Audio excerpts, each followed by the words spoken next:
This is a video of class 6 and today we will discuss about chapter 4 of science, that is sorting materials into groups. Okay हम क्या करेंगे, जो हमारे आसपास के materials होते हैं, जो सामग्रियां होती हैं बहुत सारी हमारे आसपास, जैसे चेयर है, टेबल है, तो जो आसपास की सामग्रियां हैं उनको ग्रुप में, उनको समूह में बांटेंगे अलग अलग। तो आइए स्टार्ट करते हैं। Materials, we use many objects in daily life. हम डेली लाइफ में बहुत सारे ऑब्जेक्ट्स को यूज करते हैं। Objects are made of various materials. जो चीजें हैं ये अलग अलग मटेरियल से मिलकर बनी होती हैं। For example, shoes are made of canvas, bowl is made of glass, table is made of steel और wood, bat is made of wood और प्लास्टिक। ठीक है, जैसे कि जो शूज हैं वो कैनवस से बने हैं, कैनवस के शूज होते हैं, जैसे लेदर के होते हैं ऐसे कैनवस के भी होते हैं अलग तरीके के शूज। जो ग्लास है जो हमारा, उससे मिलकर क्या बना होता है, हमारा बाउल है जो वो ग्लास से बना है। जो टेबल है वो किससे मिलकर बनी है, वो लकड़ी की भी होती है, स्टील की भी होती है। और जो बैट है हमारा जो, वो भी लकड़ी से या फिर प्लास्टिक से बना होता है। जैसे कि हमने अपने आसपास नोटिस किया होगा, an object can be made of only one material. For example, eraser is made of rubber. ठीक है, कुछ ऑब्जेक्ट्स ऐसे होते हैं जो एक ही मटेरियल से बने होते हैं, मतलब उसमें अलग टाइप की कोई और चीज मिलाई नहीं जाती, एक ही सामग्री से वो बने होते हैं, जैसे कि इरेजर, ये वाला। Okay, second, an object can be made of more than one material. For example, pizza is made from flour, cheese, capsicum, spices, etc. Okay, जैसे कि रबर तो हो गया हमारा एक मटेरियल से बनता है, लेकिन अब एक एग्जांपल दिया गया है कि जैसे पिज्जा है, ठीक है, वो क्या है, अलग अलग चीज से मिलकर बनता है। ठीक है, इसमें कैप्सिकम भी होता है, इसमें मसाले भी डालते हैं, चीज भी डालते हैं, ये सब। तो ये क्या है, एक कॉमन सा एग्जाम्पल बताया गया है, इससे हम समझ के आगे अलग अलग चीजों को ग्रुप्स में बांटेंगे। Third, an object can be made from different materials. For example, a table can be made from plastic, would और स्टील।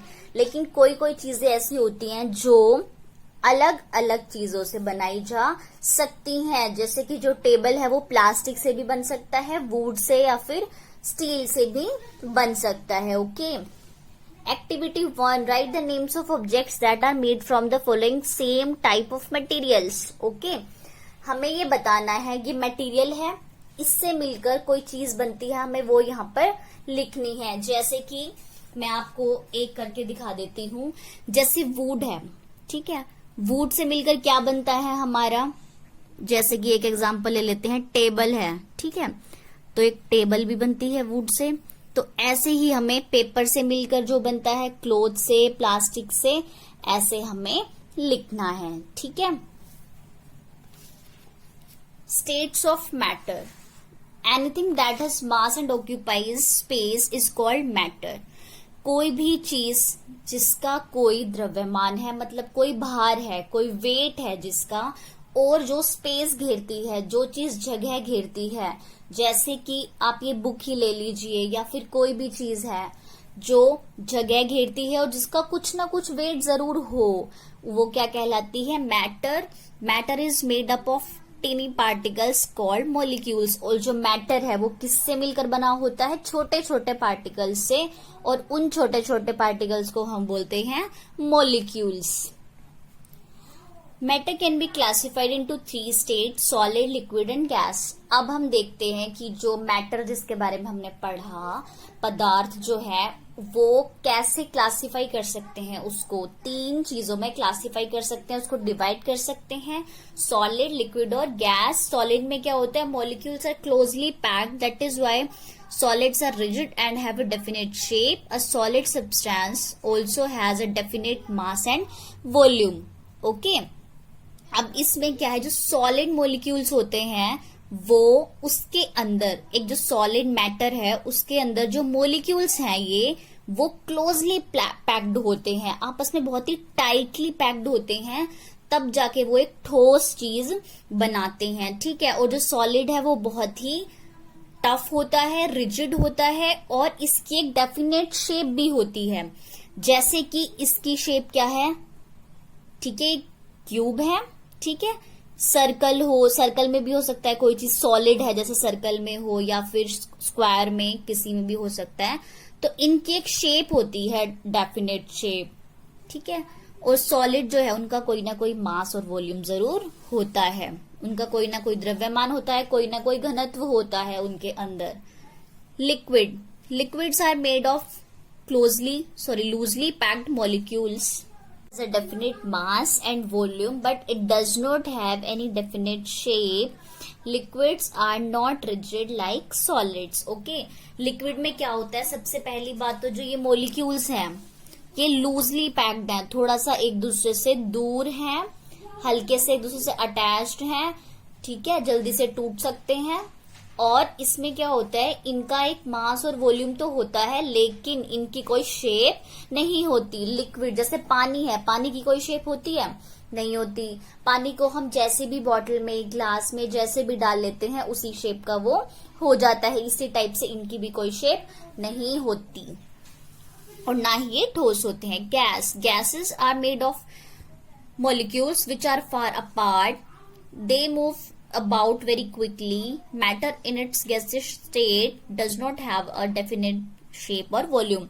ठीक है, जो गैसेस है ये और भी ज्यादा लूजली पैक्ड होती हैं, उनसे भी ज्यादा बिल्कुल दूर दूर इनके मटेरियल्स होते हैं इनके अंदर, और जो है ये बहुत ही जल्दी से, बहुत ही क्विकली मूव कर सकते हैं। जैसे गैस है हमारे जो इसमें है एटमॉस्फेयर में, क्या है, ऑक्सीजन है जैसे, ठीक है, ऐसे ही हाइड्रोजन है और भी गैसेज हैं, तो वो क्या है, बहुत ही क्विकली मूव करती हैं और ना ही हमें उन्हें देख पाते हैं, उनकी कोई शेप भी नहीं होती, उनका कोई वॉल्यूम भी नहीं होता। Okay, properties of materials. The process of placing and sorting similar things together is known as grouping. कुछ जो सेम चीजें हैं जिनकी समानताएं हैं, जैसे कि मैं कहूं कि एक टाइप की चीजें जो है वो एक ग्रुप में रख दी।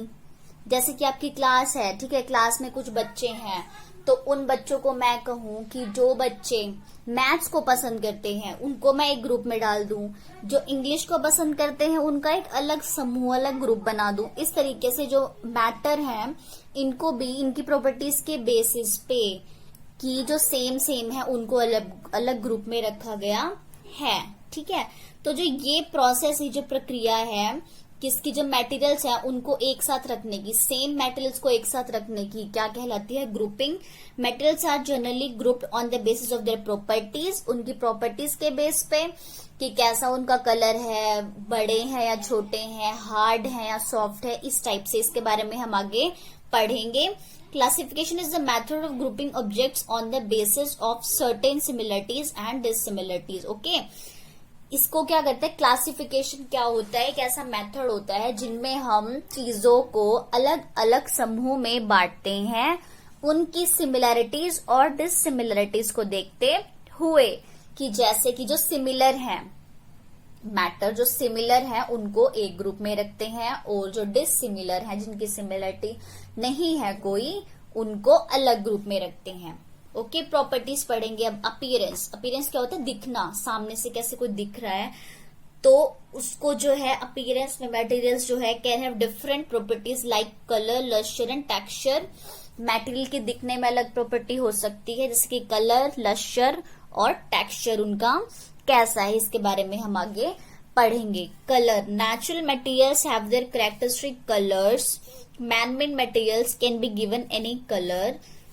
जैसे कि जो नेचुरल मटेरियल होते हैं ना, जो हमारे प्राकृतिक मटेरियल हैं, जिनको इंसान ने नहीं बनाया है, प्राकृतिक रूप से जो चीजें हैं वो क्या है, उनके ऊपर कुछ ना कुछ उनका कलर जरूर होता है। लेकिन जो मैन मेड है, जो इंसान ने बनाई है, उनको हम कोई भी कलर दे देते हैं, अपनी तरफ से कोई भी कलर उन पर चढ़ा देते हैं। For example, gold is golden yellow, जैसे गोल्ड है वो हमेशा येलो ही होता है, नेचुरल है ये। Copper is reddish brown, copper brown ही होता है, थोड़ा सा रेडिश ब्राउन, ईट के जैसा। Silver is white and iron, lead, zinc are greyish. ठीक है, सिल्वर जो व्हाइट होता है और आयरन, लेड और जिंक है वो ग्रेइश से होते हैं। ये देखिए पिक्चर में दिया गया है, गोल्ड, कॉपर, आयरन, जिंक। ठीक है, ये कुछ एलिमेंट्स हैं। ठीक है, ये नेचुरल एलिमेंट्स है हमारी प्रकृति के, हमारे एटमॉस्फेयर में जो है, कह सकते हैं इनको। तो ये कुछ हैं एलिमेंट्स जो पाए जाते हैं, जिनसे मिलकर हम और चीजें बनाते हैं। लश्यर, लश्यर क्या होता है? शाइनिंग, चमकदार, चमक होती है। ठीक है, कि कितनी चमकदार है चीज। Lustre is a shine of a material. All metals in pure state are shiny and said to possess lustre. Some metals such as copper, silver, aluminium often lose luster and appear dull because of the action of air and moisture on them. Okay.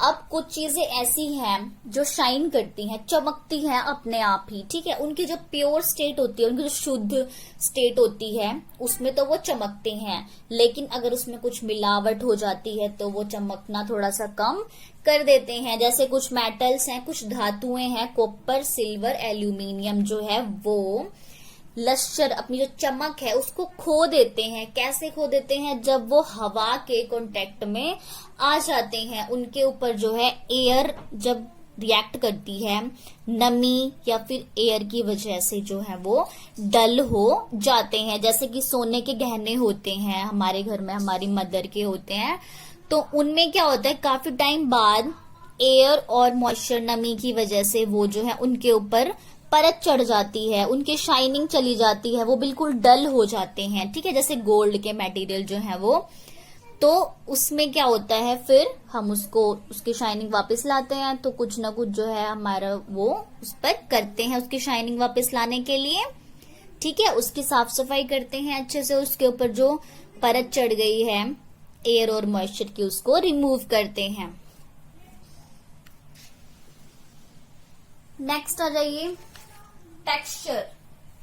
Materials can be rough or smooth. Rough materials have bumps or ridges on their surface which can be felt by touching them. Glass sheet, flower petals and apples have smooth surface. अब देखिए texture क्या होता है किसी भी चीज का, कि वो रफ है, स्मूथ है। ठीक है, इस तरीके से।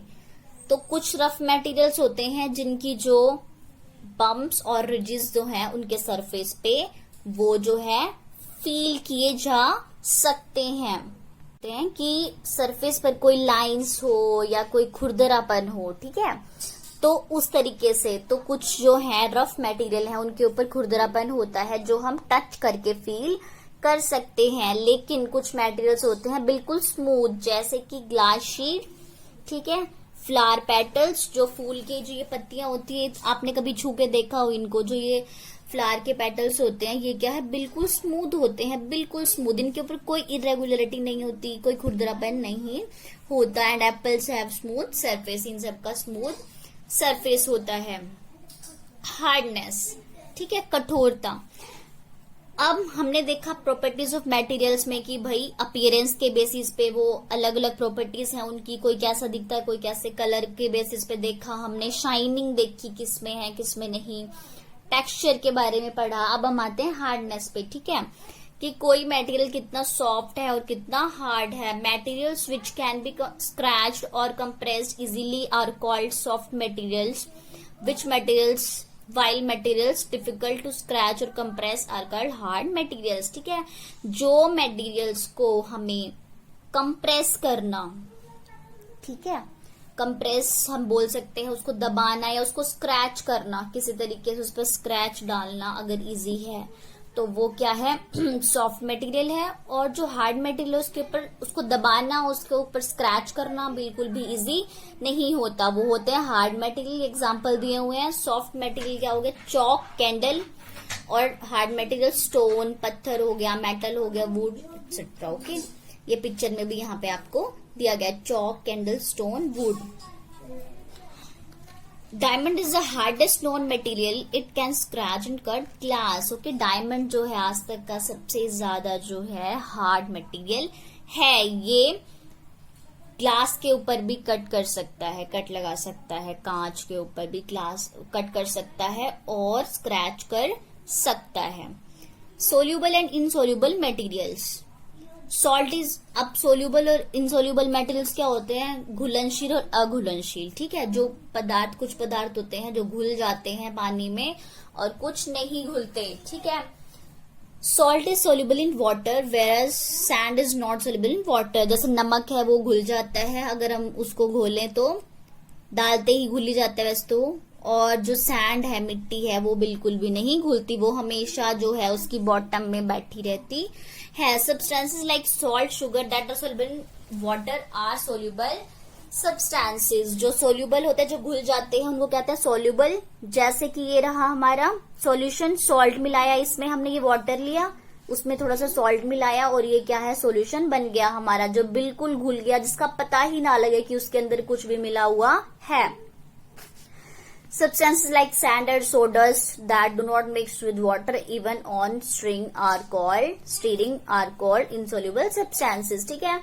जो स्टीरिंग करने के बाद भी, मतलब उसको इतना घुमाने के बाद भी, स्टीर करते हैं हम, बहुत सारा घुमा घुमा के उसको देखते हैं, ठीक है, उससे भी जब उसके अंदर वो ना मिले, वो ऐसे ही हमें बॉटम में उसके पार्टिकल्स नजर आते हैं, ये क्या होते हैं, insoluble substances. When a material dissolve in a liquid it forms a solution. Salt dissolve in water and forms a salt solution. कोई भी मटेरियल जब घुल जाता है पूरा, तो वो एक क्या बना देता है, सॉल्यूशन बनाता है। लेकिन जो नहीं घुलता वो क्या बनाता है, सस्पेंशन, क्योंकि उसमें जो पार्टिकल्स हैं वो इधर ही होते हैं, वो बिल्कुल भी डिसॉल्व नहीं होते।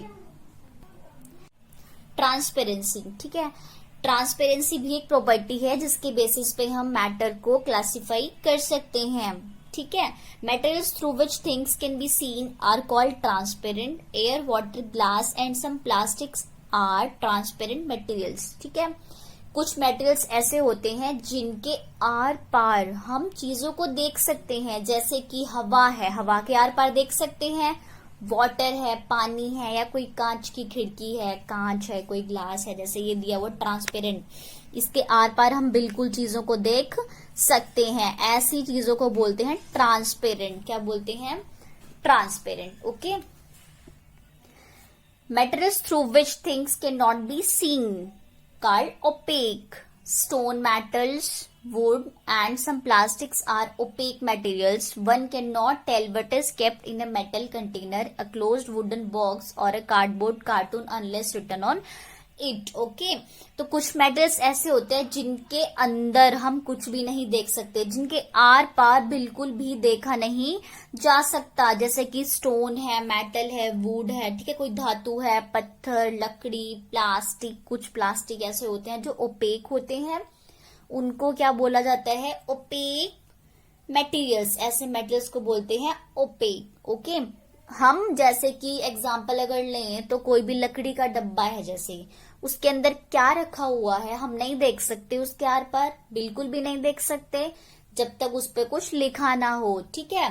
लेकिन कांच के ग्लास के अंदर हम बिल्कुल साफ साफ देख सकते हैं कि उसके अंदर क्या लिखा है। तो जो कांच का ग्लास है वो क्या है, ट्रांसपेरेंट, और लकड़ी जो है वो क्या है, वुड जो है वो ओपेक।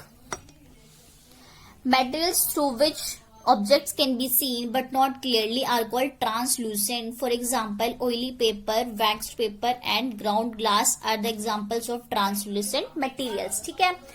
वो materials जिनके आर पार हम देख तो सकते हैं लेकिन क्लियरली नहीं देख सकते, जैसे कि ऑयल पेपर है, ठीक है, तो इनके आर पार, अब जैसे ये देखो यहाँ पे पिक्चर में दिखाया गया है, अब हमें ये जो गर्ल है दिख तो रही है लेकिन एग्जैक्टली नहीं दिख रही कि कौन है ये, ऐसे तो नहीं पहचान सकते इसको, ठीक है। लेकिन ट्रांसपेरेंट के अंदर से हम बिल्कुल क्लियर देख सकते हैं। ट्रांसलूसेंट बोलते हैं उनको जिनके आर पार हम देख सकते हैं थोड़ा सा लेकिन क्लियर नहीं देख सकते। Other important properties of materials, conduction of heat, और जो अदर प्रॉपर्टीज हैं, कुछ एक दो और हैं जो प्रॉपर्टीज होती हैं मटेरियल्स की, जैसे कि कंडक्शन ऑफ हीट, ठीक है, कि वो अपने अंदर से हीट को पास होने दे रही है या नहीं। Cooking utensils in a kitchen are made of metals but their handles are made of wood and hard plastic. Metals permit heat to pass through them while wood and plastic do not, ठीक है। तो जैसे जो बर्तन हम use करते हैं घर में, जैसे कि चाय बनाने के लिए या कुछ भी बनाने के लिए, तो उनके जो हैंडल होते हैं वो हमेशा प्लास्टिक के बने होते हैं या फिर लकड़ी के बने होते हैं, क्योंकि जो है जो धातु है, जैसे अब हमारा कोई स्टील का वो है, मतलब कोई पतीला लगा लो, ठीक है, उसका जो हैंडल होगा लेकिन वो हमेशा प्लास्टिक का होगा, क्योंकि जो स्टील है ना वो अपने अंदर से हीट को पास होने देता है और वो जल्दी से क्या हो जाएगा, गर्म हो जाएगा। ठीक है, ऐसे इसलिए हैंडल जो है वो प्लास्टिक के या फिर वुड के बने होते हैं, ताकि वो जल्दी से गर्म ना हो और हम उनको पकड़ सके आराम से। ठीक है, लेकिन जो प्लास्टिक है वो अपने अंदर से हीट को पास नहीं होने देता।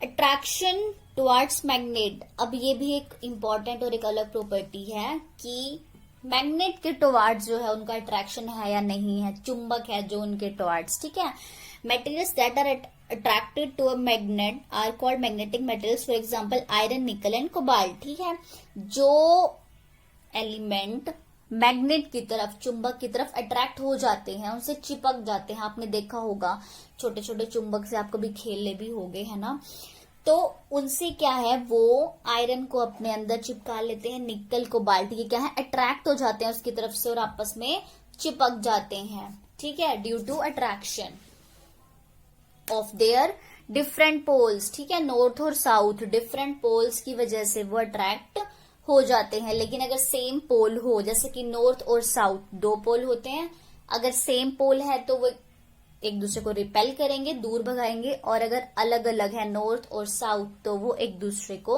अट्रैक्ट करेंगे और चिपक जाएंगे। कंडक्शन ऑफ इलेक्ट्रिसिटी, अब बिजली का पास होना कि होता है या नहीं होता। ठीक है, metals let electricity pass through them before, therefore metal wires are used to conduct electricity. The materials that let electricity pass through them are called conductors of electricity. Materials that do not conduct electricity are called insulators. For example, dry wood and plastic. For safety, we cover the conducting wires and with insulator material. ठीक है, इसमें क्या होता है कि conductors और insulator जैसे दो इंपॉर्टेंट टर्म्स है। कंडक्टर्स कौन से होते हैं, जो मटेरियल, जो मेटल अपने अंदर से बिजली को पास होने देता है। ठीक है, वो क्या होते हैं, कंडक्टर। जैसे कि लोहा है, लोहा एक गुड कंडक्टर है, क्योंकि कभी भी मतलब हम बिजली को हाथ लगाते हैं तो हम साथ में क्या देखते हैं, भाई लोहे को हाथ ना लगाएं साथ में, क्योंकि वो बहुत जल्दी जो है उसको बिजली को पास होने देता है। लेकिन जो प्लास्टिक है वो क्या है, बिजली को पास नहीं होने देता, और जो नहीं होने देता उनको क्या बोलते हैं, इंसुलेटर। ओके, इसीलिए जो है क्या करते हैं, सेफ्टी के लिए जो वायर्स हैं, जो तार है, उनको एक इंसुलेटर मटेरियल से कवर किया जाता है। Okay students, so this is all about this chapter. It was so interesting and you may discuss it with your parents. Okay, thank you so much.